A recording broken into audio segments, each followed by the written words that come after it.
The last date to register as a member of the Goa Cultural Association ended on November 5th, effectively bringing down the curtains on the membership drive.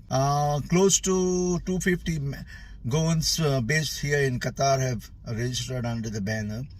For the information of people who don't know, this Goa Cultural Association is the rebranded or renamed or rechristened or name given by the Indian Embassy, because the existing Goan Welfare Association committee requested that the name be changed, and now it remains to be seen whether there will be election or not. Earlier, the membership drive was to end on the 28th of October, but it was extended to November 5th.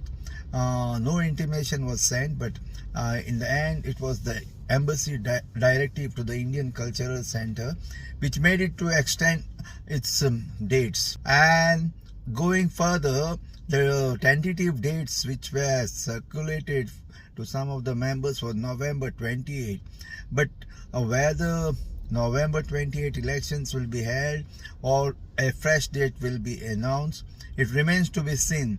In the next few days, the important announcement will be coming. So, and whether there will be a contest or unopposed, or whether the name Goan Welfare Association will continue without coming under the preview of the Indian Cultural Center, and what is legal merits in stopping this Goan Welfare Association being used or misused.